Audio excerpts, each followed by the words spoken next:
वंदी महापुरुष ती चरणारविंदम। बाबा रामदास लगभग 100 बरस पहले तक इस देश में विराज रहे थे। रामदास का घर में नाम था राधिका। बंगाल के थे। बंगाल के सुप्रसिद्ध नगर फरीदपुर के एक गांव में रहा करते थे। जब इनका जन्म हुआ तो कुछ लक्षण देखकर घर वालों को कुछ अनिष्ट की आशंका हो गई थी। उसके समाधान के लिए सबने संकीर्तन किया, पर संकीर्तन में भाग लेने वालों को लगा कि ये संकीर्तन कोई आशंका हुई, किसी अशुभ की शंका हुई, ये तो एक बालक बन गया, ये तो एक बहाना बन गया। लगता है कि ये बालक कोई ऐसे संस्कार लेकर आया है, भगवान का कोई इस प्रकार का कृपा पात्र है, कोई पिछले जन्मों का योग भ्रष्ट है, इसकी साधना पहले भी रही होगी, उसे पूर्ण करने के लिए इसको जन्म लेना पड़ा है। इसीलिए इसके जन्म के समय सुंदर संकीर्तन हुआ। संकीर्तन में सबको अलौकिक आनंद की प्रतीति हुई। किसी प्रकार का शंका आशंका का वातावरण नहीं था, आनंद का वातावरण था।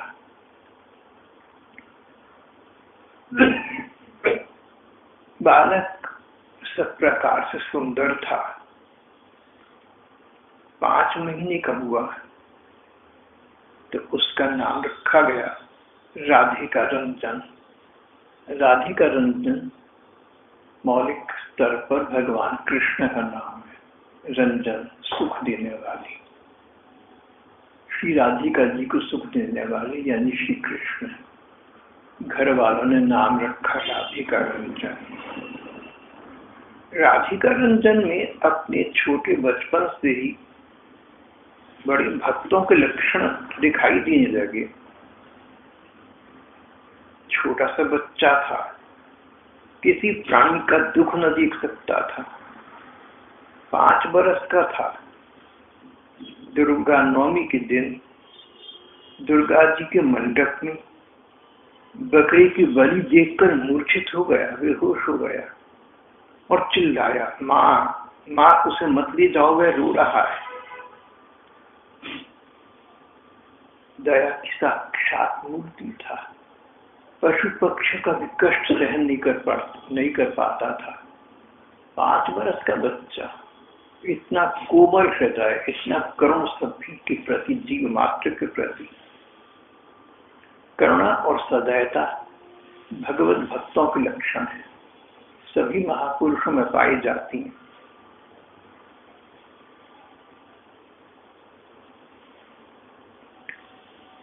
पड़ोसियों के घर जाता, पिंजरों में बंद पक्षियों को देखता, तो कभी पड़ोसियों के घर जाकर आंख बचाकर उनके तोता मैना के पिंजरे को खोल देता। और जब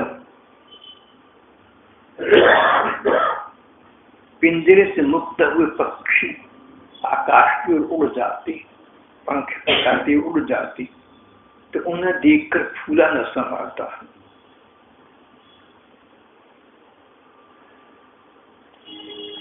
असाधारण संगीत प्रेमी था। संगीत, ये तो संगीत एक कला का, एक साधना का नाम है, पर प्रायः ये देखा गया कि जो लोग सदा है, हृदय प्रधान है, भक्ति भाव वाली हैं, या तो अपने को उन्हें संगीत आता है और नहीं आता अगर अपने को, तो दूसरों से भजन पद कीर्तन सुनकर बड़े प्रसन्न हो। संगीत के प्रति एक प्रकार की भावना अधिकतम सहृदय लोगों में पाई जाती है।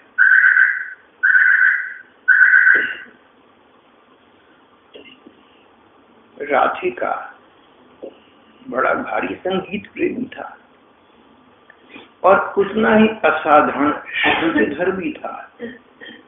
स्वयं कीर्तन करता, स्वयं भजन गाता, स्वयं पद गाता, सुंदर सुंदर काव्य पाठ करता। पर जहाँ दूसरे लोग ये कुछ करते, कोई दूसरे लोग पद बोलते, कीर्तन बोलते, भजन बोलते, ये श्रुतिधर, ये श्रोता बड़ा अच्छा था, सुनता भी बड़ी ध्यान से था, गाता भी था, सुनता भी था। श्रुतिधर इस दृष्टि से कि जो एक बार श्रुति, जो बात सुनी गई, धर उसको धारण कर लिया। किसी से कोई कविता सुनता, किसी से कोई स्तोत्र सुनता, किसी से कोई स्तुति सुनता, कोई प्रार्थना सुनता, कोई भजन सुनता, बस इसको याद हो जाता था। इसकी स्मरण शक्ति तीव्र थी। अनिवार्यता तो नहीं है, पर प्रायः भक्तजनों की स्मृति शक्ति, महापुरुषों की स्मरण शक्ति इस प्रकार की हुआ करती है।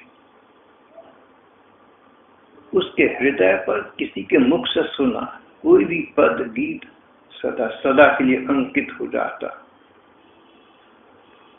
किसी यात्रा में जाता, किसी नाटक मंडली के साथ किसी को अभिनय करते एक बार देख लेता तो सारे गीत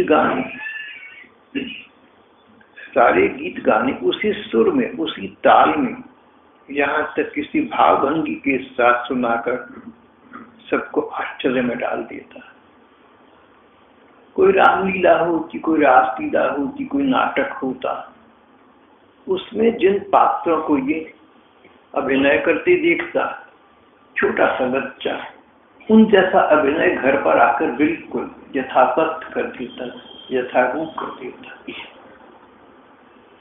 अभिनय की कला में पारंगत था।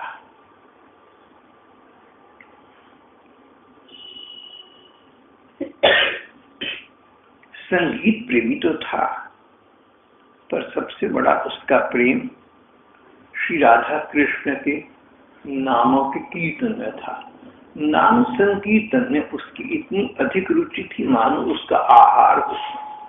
जिस प्रकार निराहार व्यक्ति अपने को दुर्बल प्रतीत करता है, आहार प्राप्त होने पर सबल हो जाता है, ऐसे इस बालक को लगता था कि संकीर्तन, श्री कृष्ण का नाम संकीर्तन मेरा आहार है, मेरा भोजन है, इसके बिना मैं रह न सकूंगा।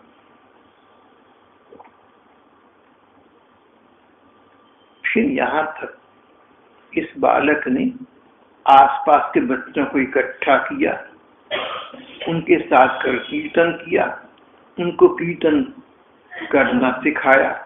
अब तो इन बच्चों का ये स्वभाव बन गया। खेल खेल में ये बच्चे कीर्तन संकीर्तन किया करते। जब माता पिता ने देखा कि राधिका रंजन अभी तो थोड़ा सा बड़ा हुआ है, लेकिन संकीर्तन में इसकी इतनी रुचि है, तो उन्हें आशंका हो गई, डर हो गया, न जाने कुछ आगे जाकर करेगा भी या नहीं, कहीं ये संकीर्तन में ही लगा रहे और कीर्तन संकीर्तन का ऐसा प्रभाव पड़े कि सब छोड़कर घर परिवार त्याग कर साधु संत बन जाए, तब क्या होगा। इसको अभी से सुधारने का प्रयत्न करना चाहिए। बच्चे को साधु सन्यासी होंगे से रोकना, उसका सुधारना है। तो माता पिता का ये विचार था। घर के लोग उसको समझाती, पर वह संकीर्तन में अधिक से अधिक रुचि लेने लगा। घर वाले उससे असंतुष्ट रहते, शासन करते, पर कोई प्रभाव नहीं। शासन करते, समझाते, प्रताड़ना देते, डांटते, फटकारते, धमकाते, पर मानो उस पर कोई प्रभाव ही न पड़ रहा हो। जिसको भगवान नाम से थोड़ा बहुत राग अनुराग हो गया, उसके हृदय की इस धारा को कौन रोक सकता है।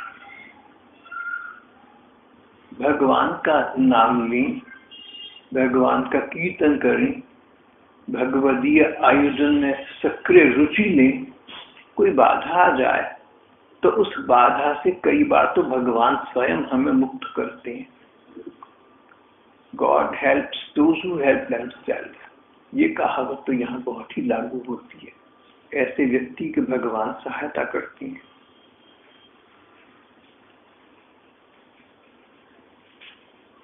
राधिका की पढ़ाई लिखाई की व्यवस्था घर पर ही थी, पर कीर्तन में अधिकाधिक रुझान होता जा रहा था। दरबार ने सोचा कि इसे हम शहर भेज दें, फरीदपुर भेज दें, वहां ठीक रहेगा, वहां के वातावरण में कुछ सुधर जाएगा। उन्होंने इसे फरीदपुर भेज दिया और वहां के एक प्रसिद्ध विद्यालय में इसे भर्ती करा दिया गया। फरीदपुर का वातावरण राधिका को, इस बालक को और भी अनुकूल जान पड़ा। वहां इसके दो मित्र बने जिनके विचार, जिनकी शैली इसी जैसी थी। Birds of a feather flock together, एक थाली के चट्टे बट्टे हो गए। सुधन्वा और बकुल इसके मित्र बने। सुधन्वा और बकुल स्वयं पहले से ही कीर्तन प्रेमी थे। उन्होंने घर में कीर्तन देखा था, उनको कीर्तन बहुत अच्छा लगता था। परिणाम ये कि राधिका रंजन को लगा, इस बालक को लगा कि यहाँ आकर मैंने अच्छा किया, यहाँ भेजकर माता पिता ने मेरे प्रति बहुत उपकार किया। पहले एक था, अब 3 हो गए। उन्हीं दिनों बंगाल में एक पाखंडी संप्रदाय था। ऊपर से तो अपने को साधु बताते थे, पर उनका मन का भाव अच्छा न होता था। जादू, टोना, तावीज, कवच, मंत्र, तंत्र, इनका प्रयोग करके अपना अभिप्राय सिद्ध किया करते थे। गाते बहुत अच्छा थे। इस बालक की गाने में रुचि थी। ये गाना उनका सुनते सुनते उनके पीछे पीछे चला जाता। जब एक पाखंडी साधु ने, जब एक वेशधारी साधु ने, वेश तो साधु जैसा है, मन में साधुता नहीं, जब एक वेशधारी साधु ने देखा तो उसने सोचा कि हमारी ये बालक काम आ सकता है।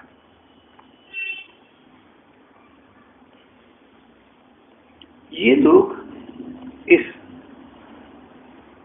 ये वेशधारी साधु लोग दूसरे को सम्मोहित करना भी जानते थे, मैस्मराइज कर लेते थे, हिप्नोटाइज कर सकते थे। इन्होंने उस बालक को सम्मोहित किया और अखाड़ी पर ले गए।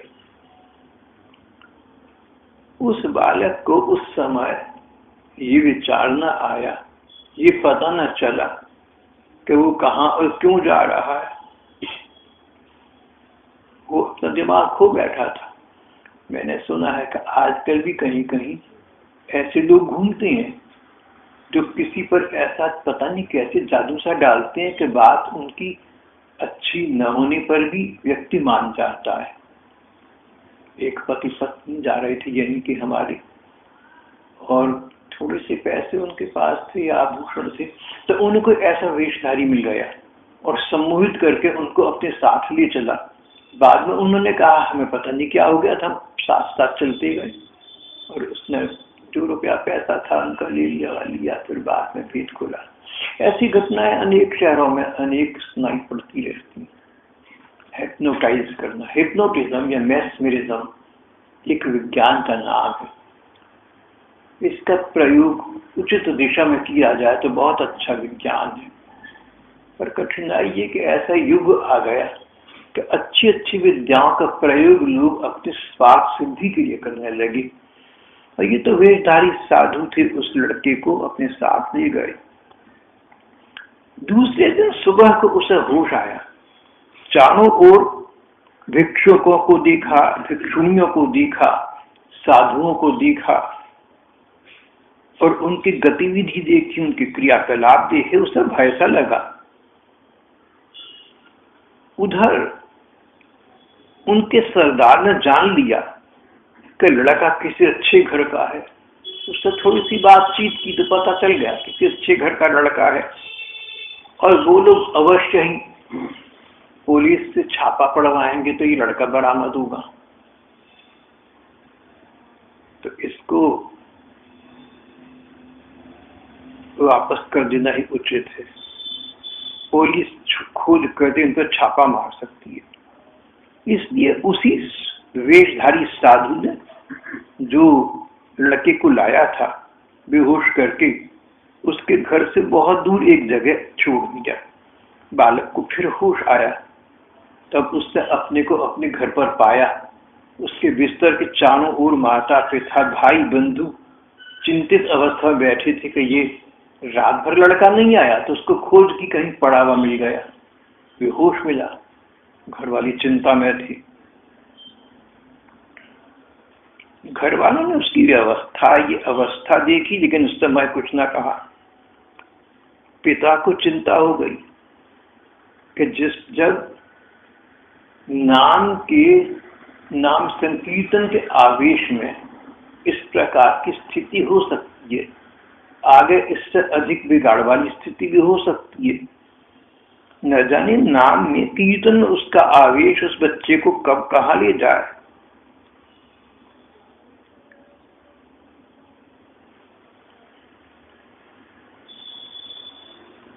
लड़के के मामा थे मिस्ट्री सेन, भरत चंद्र सेन। बड़े कर्मनिष्ठ कार्य कुशल व्यक्ति थे, चतुर, बड़े व्यवहार कुशल व्यक्ति थे।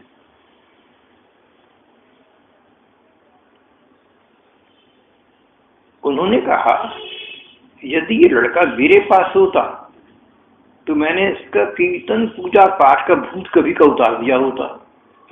तुम लोग इसे बिगाड़ रहे हो, तुम्हारी में कमी कमजोरी है।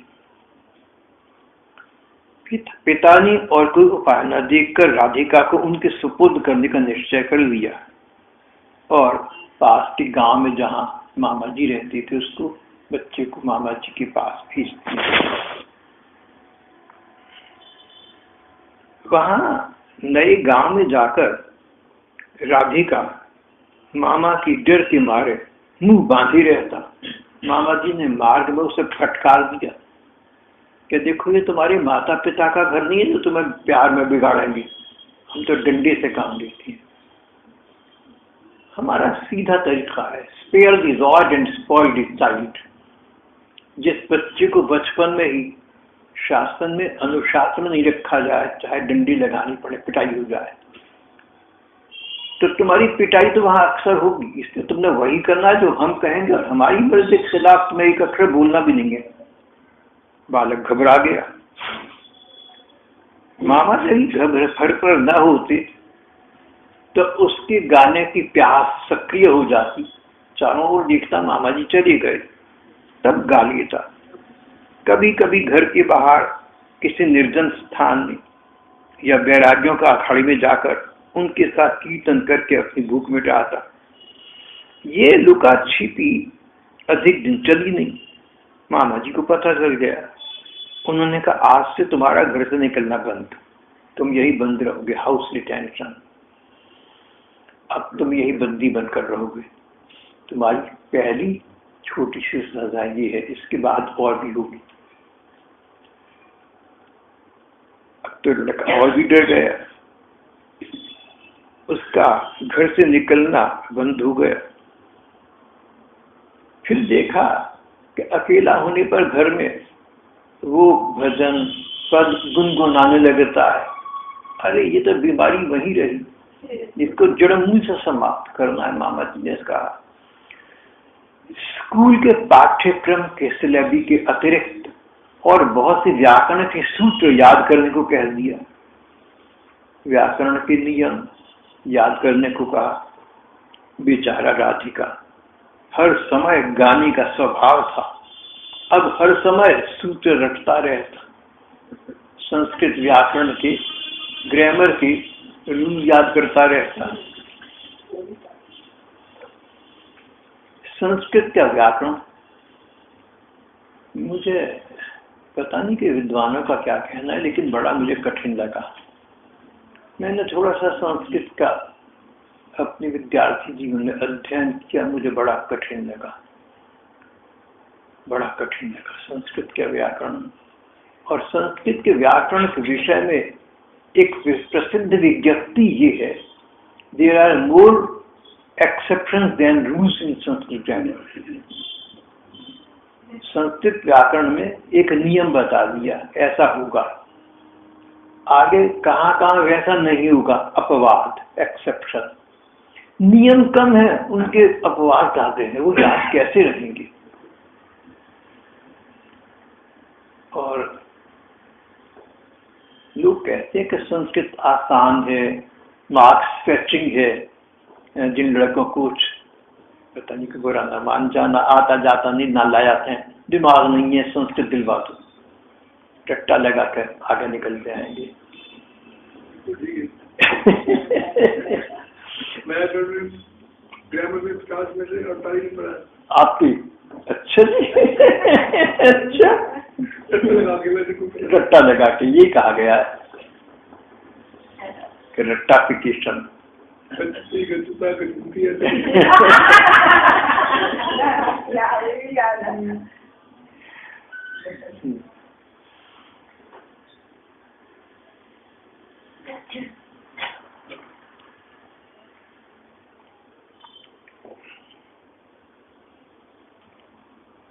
बेचारा राधिका संस्कृत की व्याकरण के सूत्र याद करता रहता, बंगाली भाषा के नियम याद करता, हर समय गाने का स्वभाव था, अब हर समय व्याकरण पढ़ना पड़ता। बार बार उसके मन में एक हुड़क उठती, दिन में एक भूख, एक प्यास सी लगती गाने की, लेकिन चुपचाप बेचारा बैठ जाता, उसे दबा देता। जब कभी विशुद्ध एकांत में हो, बिल्कुल अकेला हो, आसपास कोई न हो, तो अपने मन के दुखी दिल के भाव एक बंगाली कविता में पूरा करता था, जो उसको पहले से याद थी। देवादेशीय भावना ए दुख के प्राण जाए ज्वले, अंधेर जे दुख माने अन्य ताहा नहीं जाने। मन का कोई साथी होता, मन का कोई साथी मिलता तो खुलकर मन की बात तो कहता। सब तो बेदर्दी है, अब मन का दुख किससे कहूं। दिन रात इस दुख के कारण मेरे प्राण जलकर राख हो रहे हैं। दूसरे के मन का दुख कोई दूसरा क्या जाने, मेरा ये दुख तो शायद मरने के साथ ही जाएगा। ए दुख जे जाए ना मेले, ये तो मरने से पहले दुख नहीं जाएगा, मैं तो ये तकलीफ उठाता रहूंगा।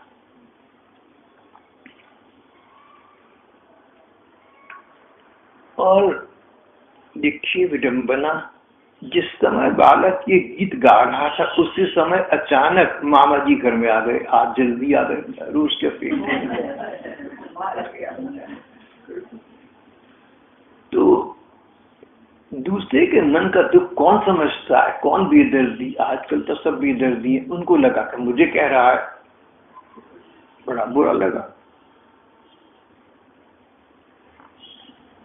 उनको क्रोध आया, आंखें क्रोध में लाल हो गई। लड़के को पकड़ा, आंगन में पेड़ से बांध दिया, फिर बेत लेकर आए, उस पर प्रहार किया। मामी ने किसी प्रकार हाथ पांव जोड़कर कंस मामा के हाथ से इस बालक को छुड़वाया। मामी ने कहा कि भैया इतना अन्याय मत करो। कंस मामा, जैसे कंस था अपने भांजे कृष्ण को मारना चाहता था, ऐसे ये मामा हो गया। जहाँ पर एक बात हमें न्याय के पक्ष में कहनी होगी, मामा ने बड़ा गलत किया। बच्चे को पेड़ से बांधना, पेट से पीटना, ये तो सब बड़ा बहुत गलत बात है। मैं तो ये सोच भी नहीं सकता। हाँ जी, रीजन भी कोई नहीं। रीजन हो तो बच्चे के साथ तो और तरह से पेश आना चाहिए। अगर कोई कारण हो भी बच्चे को बेट से पीटने का, तो पीटने के स्थान पर कोई और तरीका, थोड़ा सा कोमल तरीका बच्चे के साथ व्यवहार करने का निकालना चाहिए। तो मामा ने गलत किया, लेकिन मामा की भावना जो अंतर मन में छिपी हुई थी, वो कंस की तरह स्वार्थ की नहीं थी। कंस तो स्वार्थी था। आकाशवाणी हुई थी कि तेरी बहन का लड़का तुझे मारेगा। कंस ने कहा मेरा बहन का लड़का कृष्ण मुझे मारेगा, इसलिए मैं पहले इसको बचपन में इविल इन दी बट, बुराई को पहले ही रोक दो। कंस तो स्वार्थी था और दुष्ट था।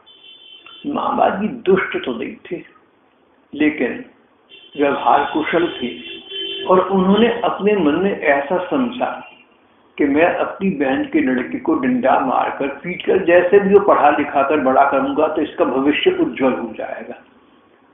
पूर्व काल में कुछ इस प्रकार की अप्रिय व्यवस्था थी, और कहीं कहीं विद्यालय में बच्चों की बड़ी पिटाई हो जाती थी, और मैंने सुना है कि कहीं कहीं आजकल भी कॉर्पोरल पनिशमेंट, तो कहीं कहीं शारीरिक दंड देने का विधान हो सकता है। वो भी घातक नहीं होना चाहिए, इतना कि बच्चा डर के पढ़ ले बस।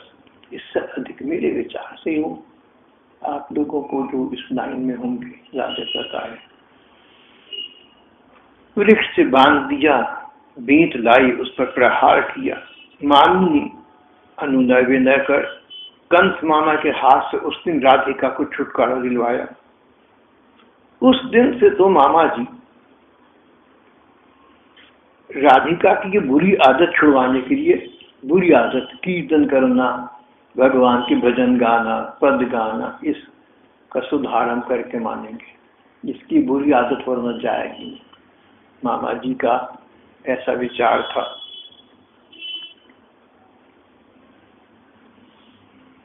तो जिन बच्चों को ऐसे माता पिता हों, ऐसे माता पिता मिले हों जो बच्चे को भगवान में लगने के लिए प्रेरणा देवे, प्रोत्साहन देवे, बच्चे सौभाग्यशाली हैं। भगवान की बड़ी कृपा उस बच्चे पर है जिसके माता पिता कहे बेटा भगवान में लग जाओ, बेटी भगवान में लग जाओ।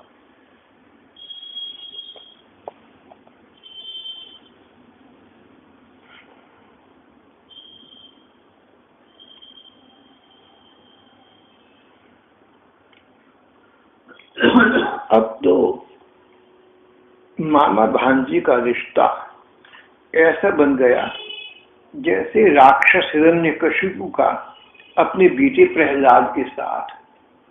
ये कथा आप सबने सुनी है। प्रहलाद 5 वर्ष के बालक थे, भगवान की प्रेमी थी। पिता हिरण्यकशिपु था, राक्षस था। उसे पता लगा, बड़ा बुरा लगा। वो भगवान को मानता नहीं था, और मानता था दुश्मन मानता था। भगवान संबंध हटाने के लिए हिरण्यकशिपु ने प्रहलाद पर बड़े अत्याचार करे। समुद्र में फिकवाया, शिला के साथ बांधा, पीटा, मारा, सांपों से कटवाया, पता नहीं क्या क्या किया। मगर प्रहलाद उच्च कोटि के भगवत प्रेमी भक्त थे, वो बचती रहे। बाद में प्रहलाद के लिए अंत का समय था जब हिरण्यकशिपु ने प्रहलाद से कहा कि तेरा भगवान कहाँ है? सारी में है, पास में खंबा था, खंबे में भी है, खंबे में भी। खंबे पर सूर का मुष्टिक प्रहार किया, खंबा फूट गया, विस्फोट का स्वर आया, और अंदर से विचित्र जीव बाहर आया, आधा शेर आधा मनुष्य, नृसिंह, आधा नर आधा शेर, नृसिंह भगवान। खंभ फाड़ निकसु शीर।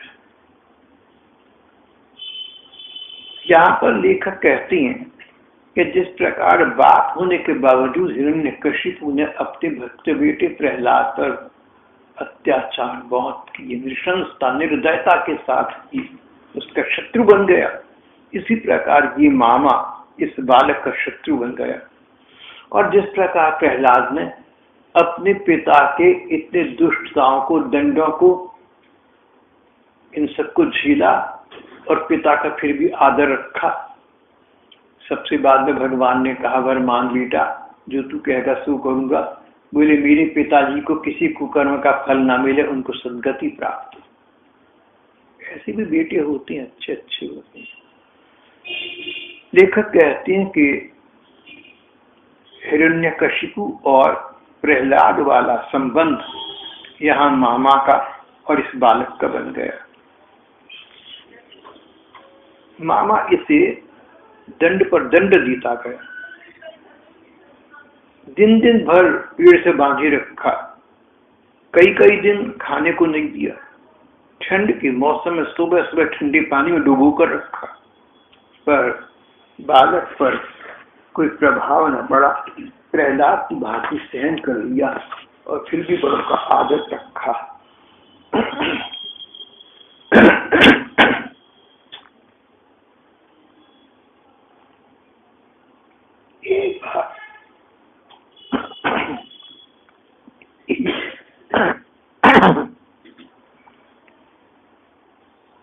एक बार ऐसा संयोग हुआ, ऐसा चांस बना कि राधिका को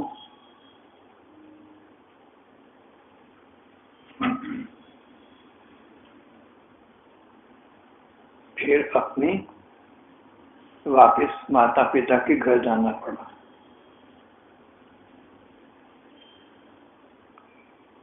वहां से वो लौटकर नहीं आया। आसपास के किसी शहर में बंगाली स्कूल में भर्ती हो गया।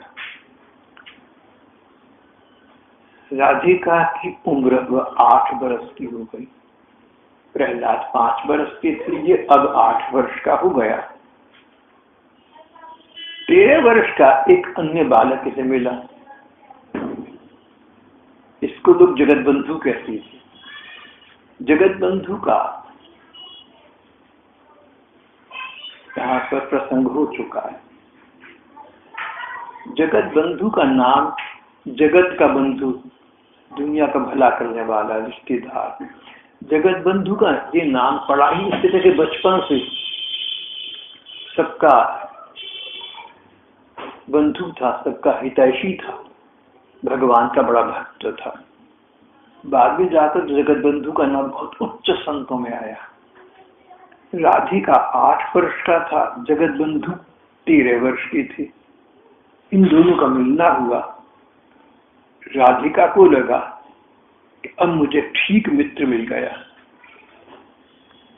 राधिका 5 बरस बड़ी जगत बंधु का बहुत आदर करता था, इतना कि अब दोनों मित्र मानो एक दूसरे के बिना रह न सकते हैं। कई बार टोल न जाकर, विद्यालय न जाकर राधिका बंधु के घर चला जाता। सारा सारा दिन इष्ट गोष्ठी होती, इष्ट जो भगवान कृष्ण, गोष्ठी उनके विषय में चर्चा होती, बातचीत होती। सारा दिन ठाकुर जी के बारे में चर्चा होती, सत्संग होता, कीर्तन होता, और फिर शांत भाव से घर वापस आ जाते। जगत बंधु आगे तो छोटे थे, अभी 13 वर्ष के थे, पर श्री राधिका जी का नाम सुनकर उनका हृदय बहुत द्रवित हो जाता था, आंखों में जल भर आता। शुरू से उनका श्री राधिका जी के प्रति इस प्रकार का कोमलता का भाव था। वो इस बालक को, राधिका रंजन को, राधिका नाम से नहीं पुकारती थी, जानबूझकर शारिका कहती थी। अगर राधिका कहीं तो हो सकता है भाव उदित हो जाए, आगे बात न कर सकें। नाम लेते ही रूप सामने आ जाता और श्री राधिका जी का भोला सुंदर रूप इनके हृदय को बड़ा आकृष्ट कर देता था। उसके अतिरिक्त और कुछ कर न पाती थी। ये राधिका को शारिका कहा करती थी।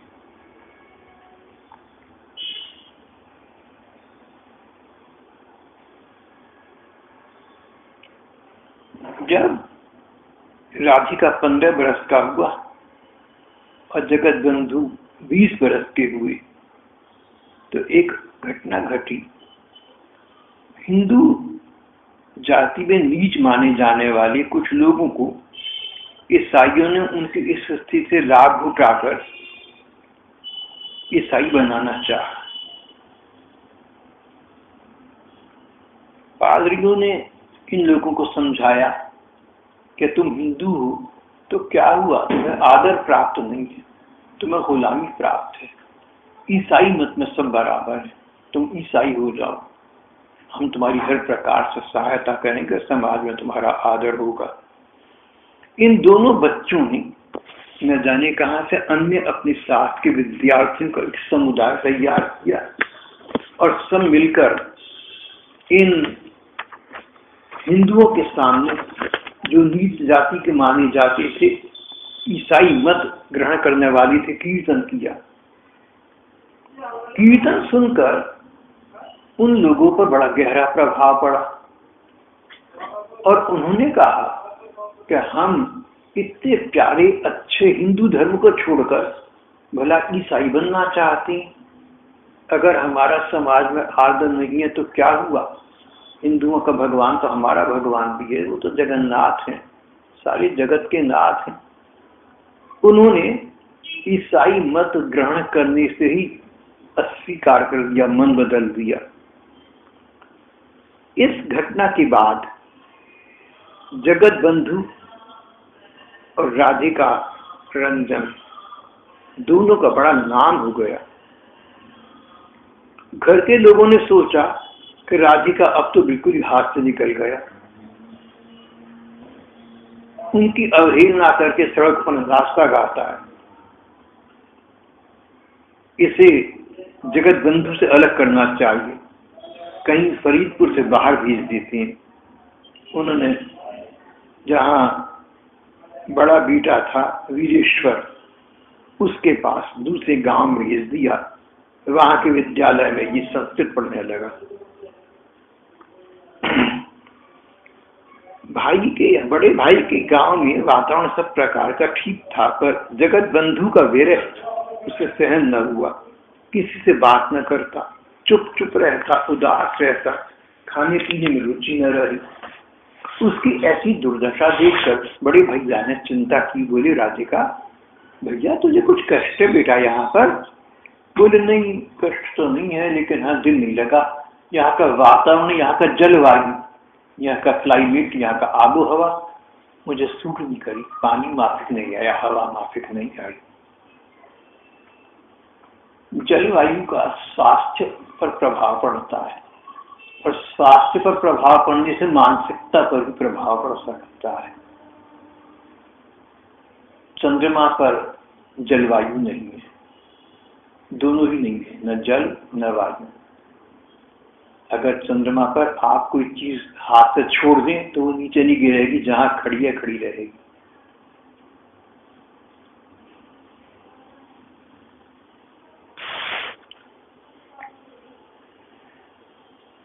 चंद्रमा का साइज हमारे एशिया के बराबर है।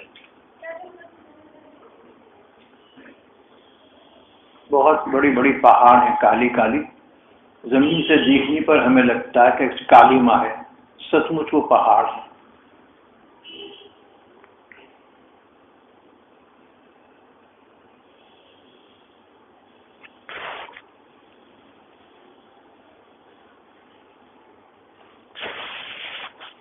जब बड़े भैया ने देखा कि ये उदास रहता है, सचमुच जलवायु उसे माफिक नहीं आया, तो उसे माता पिता के पास वापस भेज दिया। वापस गया तो उसे फिर अपने दिशा दर्शक और मित्र जगत बंधु मिल गए। उसके जीवन में एक हर्ष की लूर आ गई, प्रसन्न हो गया। अब दोनों जन मिलकर कीर्तन करने लगे, भगवान राधा कृष्ण की चर्चा करने लगी, भक्तों की कथा गाथाएं करने लगी। फिर वही सुंदर वातावरण व्याप्त हो गया, वापिस आ गया। शेष प्रसंग हम कल करेंगे।